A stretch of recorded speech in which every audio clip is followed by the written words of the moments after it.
Bonjour tout le monde, bienvenue à l'Anti-Chaise. Après 4 jours de Hanover Mess, on s'est promené. Aujourd'hui, j'ai fait moins de podcasts, j'ai pu aller voir d'autres âges. J'ai vu le 7, j'ai vu le 6, j'ai vu le 5. C'est notre débrief. On a l'opportunité d'avoir avec nous M. Pascal Jarry de l'entreprise Yapla. On a Ghislain Nadeau avec nous de Prom et Benoît, mon partenaire avec qui je travaille.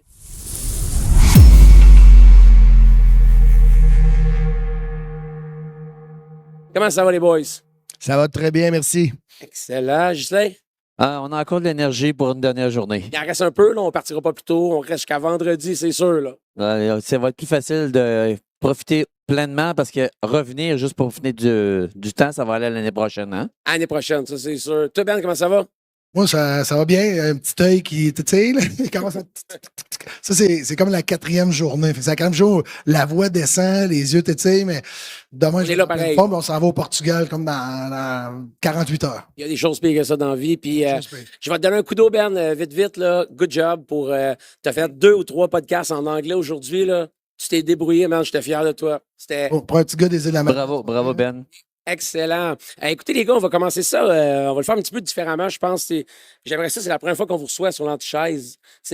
Oui, Non, je crois qu'on a déjà eu notre ami Ghislain, Ah oui, en Abitibi, dans notre belle aréna de Slapshot. Été 2024. de l'Abitibi à Hanover Mess. C'est le fun de te retrouver, Ghislain, Merci. à tous ces endroits.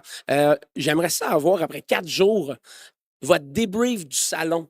Puis oui, un coup de cœur, ça serait le fun, mais c'est quoi les thématiques que vous voyez? De quoi est-ce qu'on parle au Hanover Mess de ce temps-ci pour tous les gens qui n'ont pas eu l'opportunité ou qui ont pris la décision de ne pas venir? Tu sais, faire un choix, on dit non à quelque chose, puis ça, c'est correct.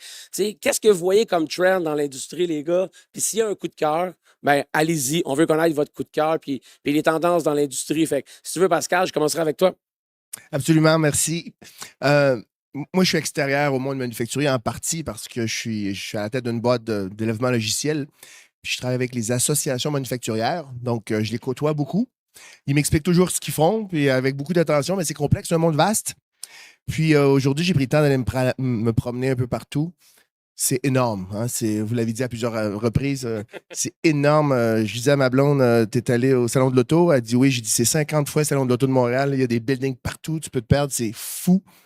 Puis ce que j'ai développé, c'est l'ingéniosité humaine. Parce que quand tu rentres dans des pavillons, puis là, tu vois des machines, tu vois des affaires, puis il y a plein de gens qui comprennent autour, puis qui ont l'air à savoir comment ça marche, tout ça. Mais c'est des milliers de personnes autour. C'est rassurant de voir Puis, ça. puis en fait, là, c'est là que tu t'aperçois que tu connais pas grand-chose dans la vie. Hein, parce que je suis sorti de là un petit peu comme appauvri je me suis dit, il faut absolument que je poursuive mon apprentissage d'apprendre des choses dans la vie parce qu'il y a beaucoup de choses que je comprends pas. Puis l'autre chose qui m'a vraiment marqué aussi, c'est la présence du Canada. Parce que le Canada est partenaire, on le voit partout. Puis il y a des pays, la Chine, il y a plein de trucs comme ça. Mais franchement, on était les plus beaux, puis les plus visibles. Et il y avait beaucoup de Canadiens, beaucoup de Québécois. Puis j'ai développé J'étais fier. J'étais fier de ça, d'être avec la belle gang. Vraiment, je suis vraiment fier de ça. Good. Voilà. C'est toute qu'une expérience. Honnêtement, venir ici, là, il y a tout qu'un sentiment de gang au travail. Toute la délégation du Canada, délégation Québec, c'est toute la même délégation, ce monde-là. Là. Ça se tient, ça se suit. Puis hier soir, je tiens à le dire quand même, il y a eu toute qu'une soirée de la part d'Engine. Pour ma part, là, c'était énorme. Surprise après surprise. Le party a levé. C'était énergique. Il y avait de l'électricité partout dans l'air. Là. C'est honnêtement une grosse soirée de la part d'Engine. Charlotte Cardin, il y avait des DJ, ça a dansé. Ouais. On était reçus. Ça s'entend dans nos voix aujourd'hui, d'ailleurs, hein, comment que c'était une belle soirée. À peine.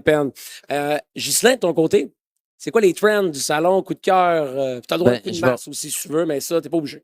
Je vais rebondir, puis je continue sur ce que tu as dit. Moi, c'est ma première expérience ici. On m'avait dit que c'était un gros salon. C'est tellement gros que ça en est étourdissant.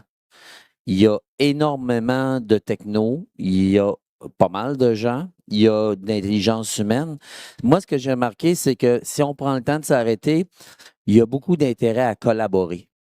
Hein? Le pourquoi qu'il faut faire des affaires ensemble, je pense que ça a été une trame de fond. Le Canada a été très, très présent. On a été très bien accueillis par les gens d'Europe le pourquoi qu'il faut faire les choses différemment. Là, on n'a pas besoin de s'étendre là-dessus, mais je l'ai senti dans la curiosité. Vous faites quoi? Ils sont venus voir. On a beaucoup de gens qui sont venus nous voir. Puis quand on s'adressait aux gens, ils voulaient nous parler de ce qu'ils faisaient de façon très ouverte, puis de voir comment on pourrait collaborer ensemble. Donc, il y a un monde de possibilités. Là. Avec quelqu'un qui vient ici puis qui a pas qui dit ben, moi, je ne ferai pas de business. C'est sûr qu'il va accrocher sur quelque chose, puis qu'il va rencontrer quelqu'un avec qui il va pouvoir faire des affaires. On l'a vu hein, toute la semaine. Donc, ça a été pas mal mon coup de cœur. Là, c'est cette ouverture-là, la collaboration, plus que d'habitude. Excuse-moi, Ghislain, imagine-moi sur le stage, on est tous Tout fatigué. des zombies. Hey, ben, puis je vais rajouter à ce que tu dis, là. Aujourd'hui, là, il y a eu 2 grandes annonces. Puis là, on est en train de faire notre débrief, là, mais est-ce que vous vous souvenez des 2 grandes annonces qu'il y a eu aujourd'hui dans le salon, ici, sur le stage sur lequel vous avez les pieds en ce moment? Moi, je peux t'en donner une, S'il si vous tu veux, plaît, pour c'est un de contribuer. mes coups de cœur, c'est sûr, vas-y. Vas-y. Ben, coup de cœur, ça va à ça, pareil. Là. C'est la création puis la collaboration de Engine pour faire en sorte que le Canada, en 2030, on se donne 5 ans, on va être les leaders mondiaux de l'intelligence Ils artificielle. se sont commis. Ils se sont commis. Parce aujourd'hui. que C'est gros, ça. on a le savoir-faire, on a les bonnes personnes, on a tout ce qu'il faut, pas pour participer, pour être les meilleurs au monde en intelligence artificielle. Fait que ça, là, moi, dans mon cœur, c'est la plus grosse annonce de la journée. Puis merci à Engine Ok. pour ça, Et- Rémi qui s'implique, puis tout le monde. C'est quoi le deuxième?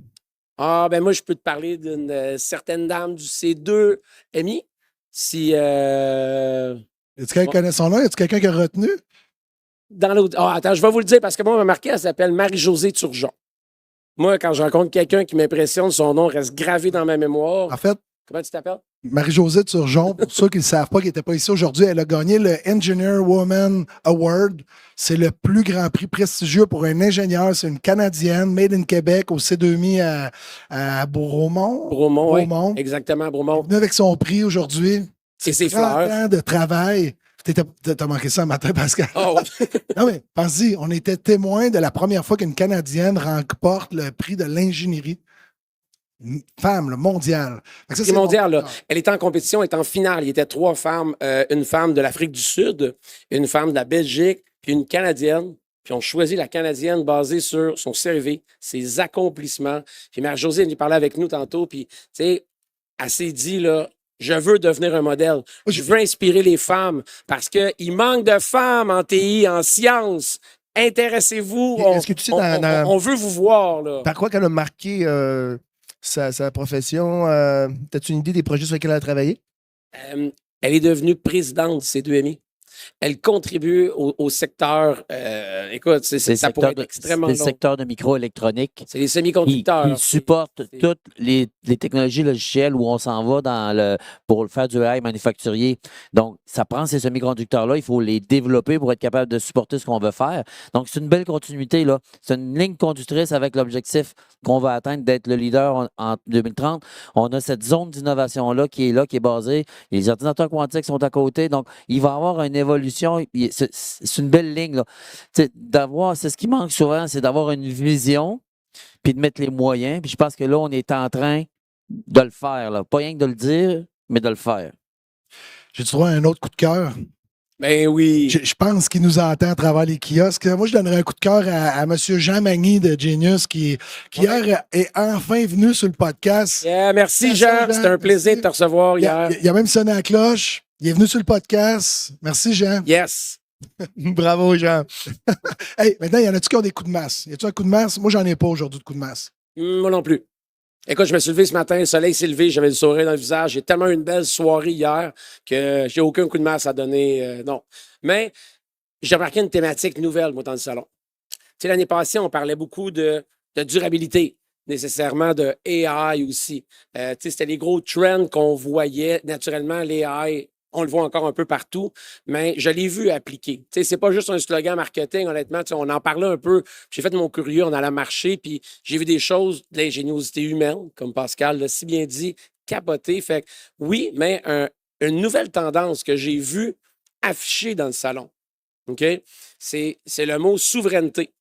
Sovereignty, là, c'est écrit, puis tu sais, Des données, surtout, hein? ben, exactement. C'est la souveraineté des données. J'ai vu ça, il y avait une grosse affiche des Allemands, l'Allemagne par rapport à l'Europe. Ils voulaient l'Union européenne être souverain au niveau des données. Ça, c'est quelque chose d'assez exceptionnel. J'ai vu de la souveraineté au niveau de l'indépendance énergétique aussi. On veut que, écoute, puis un de mes coups de cœur, je vais le donner tout de suite, c'est en lien exactement avec ça, de la souveraineté énergétique. C'est Neil Etier. Puis il est anglophone, c'est un homme d'Alberta que j'ai adoré rencontrer tantôt, puis j'ai vraiment dit Etier, parce qu'il y a une autre famille francophone. Même si c'est en Alberta, ben écoute, l'entreprise Eevor. Eux, ce qu'ils font, c'est de la géothermie. Puis il fait son entreprise pour dire, là, n'importe quel pays, peu importe où dans le monde, là, l'énergie, elle est là. Avec sa technologie, tous les pays ont l'opportunité de devenir indépendants au niveau énergétique. Tu n'as plus à dépendre de ton voisin, à être soumis à de la négociation, peu importe. Tout le monde peut avoir une indépendance énergétique. Puis elle dit, moi, là, ça me fait triper dans ma business parce que la tech a le potentiel de stabiliser l'environnement géopolitique mondial. Si tout le monde a assez d'énergie pour être heureux, être bien, avoir de l'eau, avoir... Chauffer. Exactement, ouais, chauffer et tout. Fait que, il a dit, moi, ma tech, je la veux partout dans le monde, puis l'énergie est là. Puis quelqu'un qui travaille pour la stabilité géopolitique du monde au travers de son entreprise de tech. C'est un beau coup de cœur. C'est vraiment une belle vision, honnêtement, qu'il y avait. Là. Je tiens à le souligner. Là. Il tenait quelque chose. En tout cas, il est venu me chercher. Je ne l'ai pas pris dans mes bras à la fin du podcast. On le sent bien que ça te touche, oui. Ouais, j'ai vraiment aimé ça. Est-ce qu'il fait, juste pour finir sur son dossier, est-ce qu'il fait de la business aussi au Québec, à travers le Canada, ou il est plus concentré en Alberta, sais-tu? Partout au Canada. Puis, tu sais, c'est sûr que c'est le fun parce que, tu sais, on connaît l'Alberta pour l'industrie pétrolière, naturellement, puis ils ont beaucoup de savoir pour le drilling, le mining là-bas. Fait que, oui. Je trouve ça écœurant parce que c'est un peu un dérivé de cet héritage-là de l'Alberta qui fonctionne encore super bien. Là. Ça roule. Là, il y a une extraction, mais c'est les mêmes savoir-faire qui sont utilisés pour faire de la géothermie. Fait que, tu sais, c'est une belle hybridation de services vers un autre marché. Et j'ai demandé aussi, en tant qu'Albertain, comment est-ce que nous, au Québec, Hydro-Québec, est-ce qu'on peut contribuer à ces projets-là? Y a-t-il du savoir-faire qu'on peut amener? Y a-t-il des choses qu'on peut apprendre? Mais c'est quelqu'un qui vend partout au travers le monde. Puis en parlant de choses qui m'ont touché, il y a comme quelque chose, là, que... Non. Hey, je tiens à te le dire, Ben. Hier, là, t'es parti en courant d'un métro après la super soirée de Engine, là. Puis tu m'en as souvent parlé, là, tu sais, d'un cadeau que t'avais eu. Puis je voulais être sûr que tu l'oublies pas. Ben, ça traînait sur le banc, sur le métro. Tu veux que je fasse une petite chanson comme à la maison avec ça? Écoute, avec vos chemises, là, c'est vraiment si parfait. Tu peux, tu vas-tu claquer des mains? Je vais toujours. Faut danser dans...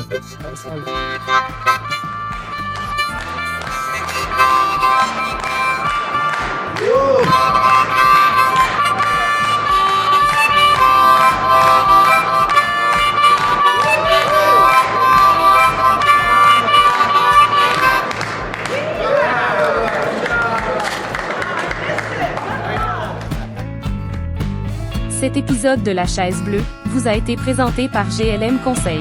Acolyte de la transformation dans votre entreprise à l'ère du numérique.